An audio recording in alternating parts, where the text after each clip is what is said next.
नमस्कार, आप देख रहे हैं न्यूज़ वन इंडिया। आपके साथ मैं हूं सुरभि तिवारी। खबरों की शुरुआत करेंगे। एसीएस गृह अवनीश अवस्थी ने पूर्वांचल एक्सप्रेसवे का सर्वेक्षण किया है और साथ ही निरीक्षण किया गया है। तो हवाई सर्वेक्षण और स्थानीय निरीक्षण में प्रगति की समीक्षा की गई है। यूपीडा के सभी आला अधिकारी और निर्माण कंपनियों के प्रतिनिधि मौजूद रहे। इस दौरान तेजी से हो रहा है पूर्वांचल एक्सप्रेसवे का निर्माण कार्य। एसीएस गृह अवनीश अवस्थी का ऐसा कहना है। तो 9 जिलों से होकर गुजरेगा पूर्वांचल एक्सप्रेसवे और इसकी तैयारियां लगातार तेज की जा रही हैं कि किसी भी तरीके से जल्द इस कार्य को पूरा किया जा सके ताकि आम जनमानस भी इस महत्वाकांक्षी परियोजना का लाभ उठा सके। तो योगी सरकार की महत्वाकांक्षी परियोजना है पूर्वांचल एक्सप्रेसवे। हवाई सर्वेक्षण के बाद एसीएस गृह अवनीश अवस्थी का बयान सामने आया। निर्माण कार्य को जल्द से जल्द किया जाएगा पूरा। तो निर्माण कार्य में मिट्टी की समस्या को जिला प्रशासन ने हल किया है। अप्रैल तक पूर्ण रूप से पूर्वांचल एक्सप्रेसवे पर आवागमन शुरू हो जाएगा। डीआईजी और एसपी को भी इस बात की निर्देश जारी कर दिए गए हैं। पूर्वांचल एक्सप्रेसवे के किनारे बनेंगे पुलिस बूथ और पीआरवी वैन। तो पुलिस बूथ और पीआरवी वैन बनाने के जगहों को लेकर के अब चिन्हित कर दे। तो इस तरीके के निर्देश जारी किए हैं एसीएस गृह अवनीश अवस्थी ने। तो पूर्वांचल एक्सप्रेसवे का कार्य कहां तक पहुंचा, इसी का जायजा लेने के लिए, निरीक्षण करने के लिए वो खुद हवाई सर्वेक्षण करते हुए यहां पहुंचे। तो योगी सरकार की महत्वाकांक्षी परियोजनाओं में से एक इसे माना जाता है और पूर्वांचल एक्सप्रेसवे का 70% काम बताया जाता है कि हो चुका है, लेकिन अब भी कुछ कार्य ऐसे रह रहे हैं जिनको पूरा किया जाना है, जिसके बाद से जल्द ही ये पूरा कार्य समाप्त हो जाएगा और कार्य संपन्न होने के बाद से जो आम लोग हैं इस एक्सप्रेसवे का लाभ उठा पाएंगे। पूर्वांचल एक्सप्रेसवे का निरीक्षण माननीय मुख्यमंत्री जी ने अभी कुछ दिन पहले किया था। उसी क्रम में माननीय मुख्यमंत्री जी ने निर्देश दिया है कि इस पूरे सड़क के निर्माण के कार्य को जल्दी से जल्दी पूरा किया जाए और हमारी कोशिश है कि मेन एक्सप्रेसवे अप्रैल तक शुरू हो जाए। उसी कड़ी में आज जो है पैकेज 6 में हम लोग यहाँ आए हैं।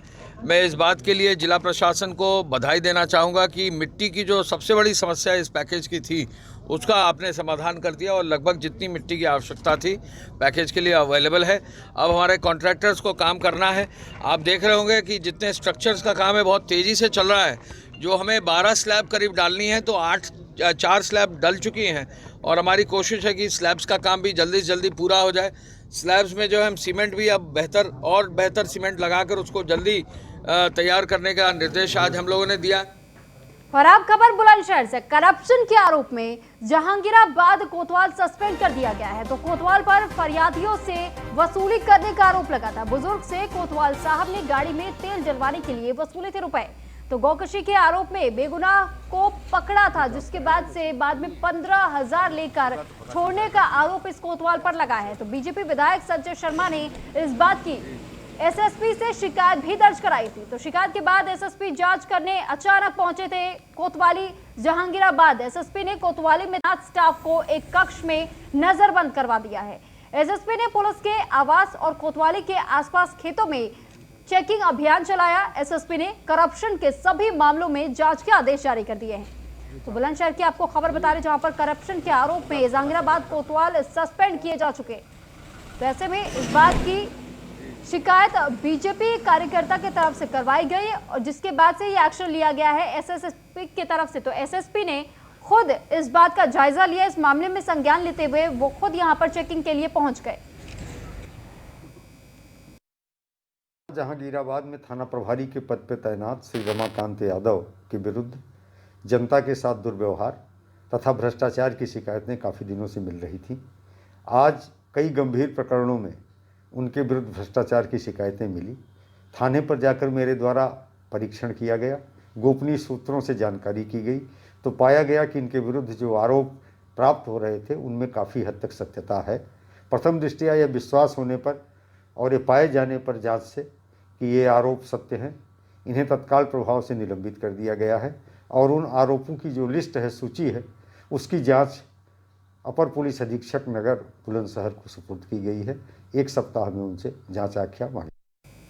इस पर अधिक जानकारी के साथ अशोक कुमार संवाददाता हमारे साथ जुड़ चुके हैं। अशोक, आपसे जानकारी चाहेंगे। बुलंदशहर की जो खबर बताई जा रही है, करप्शन के मामले में एक कोतवाल को सस्पेंड किया गया, क्या इससे पहले भी इस कोतवाल पर इसी तरीके के आरोप सामने आए थे?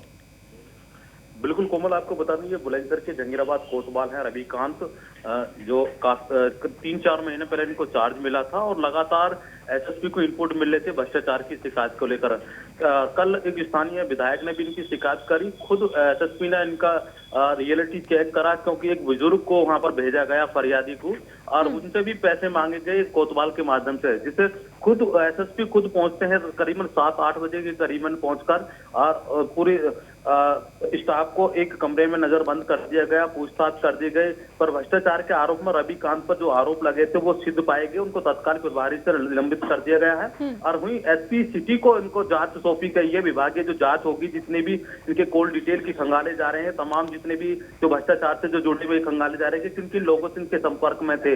और कई बार बीजेपी विधायक ने भी शिकायत करी थी, जिसको खुद औचक निरीक्षक करने पहुंचे और तत्काल में बीजेपी विधायक मौके पर रहे, तो जब इसमें बड़ी कामयाबी और कार्रवाई की गई है, भ्रष्टाचार में लिप्त पाए गए हैं रमाकांत यादव, और उनको तत्काल प्रभारी से निलंबित कर दिया गया है और विभागीय जांच एसपी सिटी कर रहे हैं। जी कोमल। तो अशोक, क्या इस पर अब तक एसएसपी की तरफ से कोई स्टेटमेंट जारी किया गया है इस कार्रवाई के बाद? बिल्कुल, एसएसपी ने जो कार्रवाई करने के बाद में एक बाइट के माध्यम से अपना वर्जन छोड़ा। उन्होंने साफ साफ बताया कि किनके इनपुट मिल रहे थे, तमाम शिकायत मिल रही थी, क्योंकि उनकी शिकायत गौकतनी के एक आरोप में निर्दोष को इन्होंने पकड़ा था और दोषी मानते हुए उन्होंने पैसे वसूले गए। 15,000 शिकायत उससे भी थी, शिकायत मिली थी, 15,000 रुपए वसूले गए। और तमाम जितने भी अभी अहम सूत्र ये हैं कि जितने भी जंगीराबाद कोतवाली में जितना भी स्टाफ है, उनका सीडीआर निकाली जा रही है, किन किन लोगों से संपर्क में है, तमाम उन पर पहलू पर जांच की जाइए। ये बिंदु है जांच के। एसपी सिटी इसकी आख्या 24 घंटे में सौंपने के लिए। ठीक है, बहुत शुक्रिया आपका अशोक, तमाम जानकारी हम तक पहुंचाने के लिए। और वहीं गाजियाबाद में युवक का शव मिलने से हंगामा हो गया। फांसी के फंदे से लटका हुआ इस युवक का शव बरामद किया गया। परिजनों ने पुलिस पर गंभीर आरोप लगाए हैं। मौके पर पहुंचे पुलिसकर्मियों को दौड़ाया गया है। परिजनों ने जमकर की तोड़फोड़, तो कवरेज करने गए पत्रकारों से भी मारपीट की गई है। युवक को 2 दिन पहले पड़ोस में हुआ था झगड़ा, तो पिता पर पुलिस ने बनाया था युवक को पेश करने का दबाव। तो युवक के पिता को रात भर थाने में बिठा रखी थी पुलिस, और इसी वजह से परिजनों के बीच में खासा गुस्सा देखने को मिला पुलिस के खिलाफ। और ऐसे में जब जो पत्रकार यहां पर इस मामले को लेकर के जानकारी इकट्ठा करने गए, तो उनके साथ भी परिजनों ने गुस्से में आकर के मारपीट कर दी। और ये आरोप परिजनों की तरफ से लगातार लगाया जा रहा है पुलिस वालों पर कि पुलिस वालों ने लापरवाही बरती है इस मामले में। तो परिजनों ने पुलिस पर पैसे मांगने का भी आरोप लगाया है। युवक के पिता को छोड़ने के लिए पैसे मांगे गए थे। युवक की मौत की खबर पर मृतक के पिता को पुलिस ने छोड़ा। तो जैसे इस बात की जानकारी पुलिस को लगी कि युवक की मौत हो चुकी है, इसके बाद से मृतक के पिता को पुलिस ने छोड़ा है। तो गाजियाबाद की खबर आपको बता रहे, फांसी के फंदे से लटका हुआ एक युवक का शव बरामद किया गया है। तो परिजनों ने पुलिस पर गंभीर आरोप लगाए हैं। गाजियाबाद की खबर आपको बता रहे हैं, मौके पर पहुंचे पुलिसकर्मियों को परिजनों ने दौड़ाया है और जमकर तोड़फोड़ भी परिजनों की तरफ से की गई है। और यहां पर कवरेज करने गए पत्रकारों से भी परिजनों ने मारपीट की है। युवक का 2 दिन पहले पड़ोस में झगड़ा हुआ था। पिता पर पुलिस ने युवक को पेश करने का दबाव बनाया था, और इसी के वजह से गुस्से में ये लोग बताए जा रहे थे, जिसके बाद से पुलिस के साथ भी उन लोगों ने बदसलूकी की।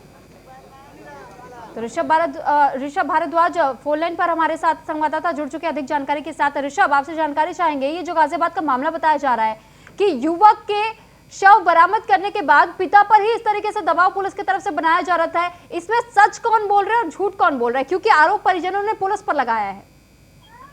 हाँ जी बिल्कुल, देखिए पूरा मामला जानने के लिए हमें 2 दिन पीछे जाना पड़ेगा, क्योंकि जो पूरा मामला है 2 दिन पहले से चला आ रहा है। क्योंकि जो युवक है जिसकी मौत हुई है, इसका किसी के साथ झगड़ा हुआ था पड़ोस में ही, जिसको लेकर पुलिस लगातार इसके घर पर दबिश दे रही थी और जो इसके परिवार है उससे कह रही थी कि हमारे सामने पेश किया जाए, जिसके चलते इसके पिताजी को चौकी में 2 दिन तक बैठाए रखा। जिसके बाद में कल युवक का शव मिला है, इसने आत्महत्या कर ली। उसके बाद में परिजन आक्रोश में आ गए और जो वहाँ पुलिस आई थी लेपर्डाइटिस ने भी तोड़फोड़ की है जी। लेकिन अगर ऋषभ इस पूरे मामले को देखिए, जिस तरीके से दिखाया जा रहा है कि अगर कवरेज करने पत्रकार गए थे तो उनके साथ भी बदसलूकी की गई, उनके साथ भी मारपीट की गई है, तो आखिर ऐसी क्या बात थी कि परिजन ना तो उन्होंने पुलिस को बख्शा ना ही पत्रकारों को? जी बिल्कुल देखिए, जो परिवार थे वो पुलिस की तरफ से बिल्कुल नाराज थे, क्योंकि जिस तरह से 2 दिन से उसके पिताजी को चौकी में बैठा के रखा था और उसके बाद में जो जिस युवक से झगड़ा हुआ था उस पर कोई कार्रवाई न करने से नाराज थे, और इसी का गुस्सा जो पत्रकारों पर भी निकला और साथ ही साथ जो पुलिसकर्मी थे उन पर भी निकाला। चलिए ठीक, बहुत शुक्रिया ऋषभ आपका तमाम जानकारी हम तक पहुंचाने के लिए। तो वहीं कानपुर में बेखौफ बदमाशों के हौसले कोपरगंज चौराहे पर बेहद बुलंद नजर आ रहे हैं। कोपरगंज चौराहे पर मौजूद प्रिंस होटल के संचालक की हत्या कर दी गई है बदमाशों की तरफ से। तो hotel luxury inn AB hotel के बाहर हत्या को अंजाम दिया गया। होटल के संचालक अमन वाजपेयी की हत्या कर बदमाश फरार होने में कामयाब रहे। होटल लग्जरी के संचालक कल्लू और उसके साथी से विवाद हुआ था। सूचना मिलने पर पुलिस भी मौके पर पहुंची, तो मामला दर्ज कर आगे की जांच पुलिस ने शुरू कर दी है। होटल लग्जरी के बाहर ही इस हत्या को अंजाम बदमाशों ने दिया है, जिसके बाद से मौके से फरार होने में बिल्कुल कामयाब साबित रहे। तो होटल के संचालक की हत्या करने का मामला ये बताया जा रहा है। कानपुर की खबर आपको बता रहे हैं, कोपरगंज चौराहे पर मौजूद प्रिंस होटल के संचालक की हत्या की गई है। Hotel luxury inn AB hotel के बाहर हत्या को अंजाम दिया गया। होटल के संचालक अमन वाजपेयी की हत्या कर बदमाश फरार हो गए। होटल लग्जरी के संचालक कल्लू और उसके साथी इस विवाद में शामिल बताए जा रहे थे। सूचना मिलने पर मौके पर पुलिस पहुंची। यहां मामला दर्ज कर पुलिस ने अपनी तरफ से जांच पड़ताल शुरू कर दी है। तो कानपुर से ऐसी खबरें लगातार सामने आ रही है कि लगातार बदमाशों के हौसले बुलंद देखे जा रहे हैं।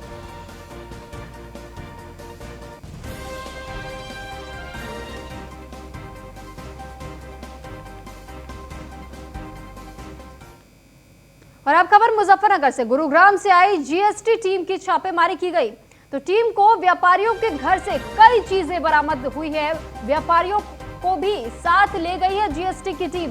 तो जीएसटी की टीम ने व्यापारी के घर पर छापेमारी की, जिसके बाद से व्यापारी के पास से कई ऐसी चीजों को बरामद किया गया। व्यापारी को भी साथ ले गई है जीएसटी की टीम। नई मंडी थाना क्षेत्र के सुरेंद्र नगर का ये पूरा मामला बताया जा रहा है। जीएसटी की टीम यहां पर छापेमारी करने पहुंची हुई थी, जिसके बाद से कई ऐसे दस्तावेज उनके हाथ लगे हैं। तो ये बताया जा रहा है पूरा मामला मुजफ्फरनगर का है। मुजफ्फरनगर में गुरुग्राम से आई जीएसटी टीम ने छापेमारी की है। टीम को व्यापारी के घर से कई चीजें बरामद हुई है।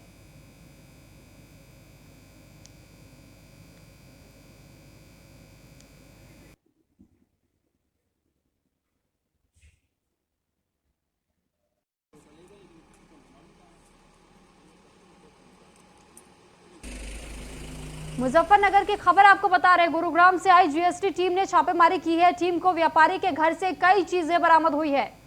व्यापारी को भी साथ ले गई है जीएसटी की टीम। नई मंडी थाना क्षेत्र के सुरेंद्र नगर का ये पूरा मामला बताया जा रहा है। टीम को व्यापारी के घर से कई चीजें बरामद हुई है और कई ऐसे दस्तावेज जीएसटी की टीम ने बरामद किए हैं, जिसके आरोप के चलते इस व्यापारी को जीएसटी की टीम अपने साथ ही ले गई है।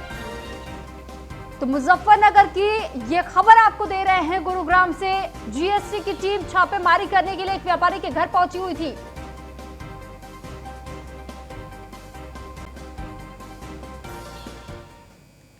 वाराणसी दौरे पर समाजवादी पार्टी अध्यक्ष अखिलेश यादव बताए जा रहे। संत रविदास मंदिर पहुंचे समाजवादी पार्टी अध्यक्ष अखिलेश यादव। कई सपा नेताओं के साथ पहुंचे हैं संत रविदास मंदिर।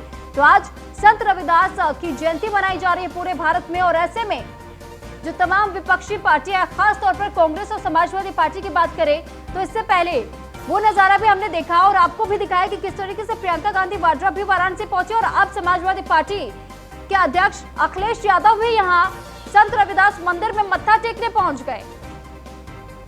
तो संसदीय क्षेत्र पीएम मोदी का बताया जाता है वाराणसी को, और ऐसे में वाराणसी दौरे पर समाजवादी पार्टी अखिलेश यादव पहुंचे। जैसे ही वो एयरपोर्ट पर पहुंचे तो उनका भी भव्य तरीके से उनके कार्यकर्ताओं ने स्वागत किया। वाराणसी की तस्वीर हम आपको दिखा रहे कैसे यहाँ पर जैसे अखिलेश यादव पहुंचे तो अखिलेश यादव के यहाँ पहुंचते ही भव्य रूप से उनके कार्यकर्ताओं ने उनका स्वागत किया है। फूलों की वर्षा उन पर की गई है और ये आपको तस्वीर दिखा रहे हैं। एक गाड़ी में बैठ करके समाजवादी पार्टी के अध्यक्ष अखिलेश यादव यहाँ पर बैठ करके नजर आते हैं और ऐसे में देखिए किस प्रकार से उनका स्वागत यहाँ पर किया गया वाराणसी में। तो ये भव्य स्वागत की तस्वीरें आपको वाराणसी की दिखा रहे हैं जब समाजवादी पार्टी के अध्यक्ष अखिलेश यादव यहां पर संत रविदास मंदिर में मत्था टेकने के लिए पहुंचे। दरअसल आज संत रविदास की जयंती मनाई जा रही है और ऐसे में संत रविदास मंदिर जो कि वाराणसी में स्थित है, यहाँ मत्था टेकने के लिए सपा अध्यक्ष अखिलेश यादव पहुंचे थे और ऐसे में वाराणसी में उनका भव्य तौर पर स्वागत हुआ है। देखिए कैसे फूलों की वर्षा उन पर की जा रही है। ये तस्वीरें हम आपको दिखा रहे वाराणसी से, जिस समय सपा अध्यक्ष अखिलेश यादव यहां पहुंचे, गाड़ी से जैसे ही वो बाहर उतरे तो उन पर लोगों ने फूलों की वर्षा कर दी। उनके कार्यकर्ताओं के साथ साथ यहां पर उनके समर्थक भी मौजूद थे और उनके समर्थकों ने फूलों की वर्षा की, साथ ही उन्हें माला पहनाने की कोशिश भी की गई। तो ये तस्वीरें हम आपको वाराणसी की दिखा रहे हैं, जिस दौरान समाजवादी पार्टी अध्यक्ष अखिलेश यादव यहां पर संत रविदास मंदिर में मत्था टेकने के लिए पहुंचे हुए थे। तो पहले से ही तैयारियां पूरी कर ली गई थी और ऐसे में प्रियंका गांधी के बाद सपा के अध्यक्ष भी यहां पर पहुंच गए। कांग्रेस की महासचिव प्रियंका गांधी तो पहुंची थी, इसके बाद से सपा अध्यक्ष अखिलेश यादव भी वाराणसी दौरे पर निकल पड़े और संत रविदास मंदिर में उन्होंने मत्था टेका। वाराणसी को इस वजह से भी खास कहा जाता है क्योंकि पीएम मोदी का संसदीय क्षेत्र माना जाता है वाराणसी, और ऐसे में ये साफ तौर पर कहा जा सकता है कि जिस तरीके की कवायद विपक्ष की तरफ से देखी जा रही है, तो कहीं ना कहीं चुनौती देने का काम बीजेपी को किया जा रहा है विपक्ष पार्टियों की तरफ से। तो वाराणसी में संत रविदास मंदिर में प्रियंका ने मत्था टेका है और सच्चा धर्म इंसानियत है। प्रियंका गांधी वाड्रा ने इस दौरान बातचीत करते हुए इन बातों का जिक्र किया। ये भी कहा कि सत्ता धर्म का मतलब लोगों को तोड़ना नहीं होता, लोगों की मदद करना संत रविदास जी ने सिखाया है। संत रविदास महाराज ने सच्ची सेवा का धर्म सिखाया है। तो सच्ची सेवा का धर्म बताने वाली प्रियंका गांधी वाड्रा, उन्होंने ये कहा कि अगर आप संत रविदास को याद करें तो उनका व्यक्तित्व बहुत साधारण सा रहा और ऐसे में उन्होंने हमेशा यही सिखाया कि किस तरीके से सच्ची सेवा को धर्म माना जाए। तो ये संदेश प्रियंका गांधी वाड्रा ने दिया। संत रविदास मंदिर वो मत्था टेकने के लिए पहुंची हुई थी और माथा टेकने के बाद उन्होंने इस बात का जिक्र किया मीडिया से बातचीत करते हुए। तो लोगों के बीच में भी एक संदेश जारी करने की कोशिश कांग्रेस महासचिव प्रियंका गांधी वाड्रा ने की है। सत्ता धर्म का मतलब लोगों को तोड़ना नहीं होता, उन्होंने इस बात का जिक्र भी कर दिया है। तो कहीं ना कहीं अनजान तरीके से ही सही, लेकिन उन्होंने एक तरीके का संदेश यहां पर जारी किया है और विपक्ष का धर्म भी उन्होंने निभा दिया यहां। तो प्रियंका गांधी वाड्रा ने माथा टेकते हुए, मेरी आशा है कि संत शिरोमणि रविदास महाराज जी की जो ख्वाहिश थी कि आपसी प्रेम हो, सद्भाव हो और एक दूसरे की सेवा की जाए, ये ख्वाहिश राजनीति में भी कायम रहे और जो राजनीति में आते हैं मेरी तरह, तो इसी सेवा भाव से देश की सेवा करें। तो एक बार फिर आप सबको मैं बहुत बहुत शुभकामनाएं देना चाहती हूँ। आज आपका खास त्योहार है, खास दिन है, आप सब यहाँ श्रद्धापूर्वक आए हैं और मैं आपको शुभकामनाएं देना चाहती हूँ, धन्यवाद देना चाहती हूँ कि आपने इस देश में ये धर्म कायम रखा और इसको अपने दिल में धारण किया। आपको बहुत बहुत धन्यवाद। कल वाराणसी के दौरे पर आएंगे डिप्टी सीएम केशव प्रसाद मौर्य।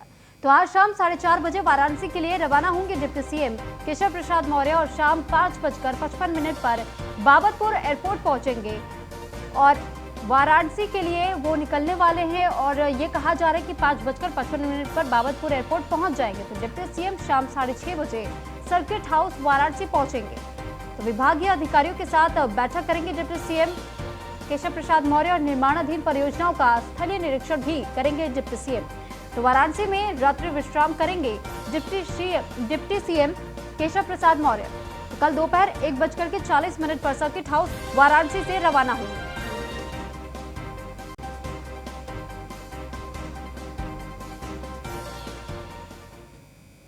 फिलहाल इस बुलेटिन में इतना ही। आप बने रहिए न्यूज़ 1 इंडिया के साथ। नमस्कार।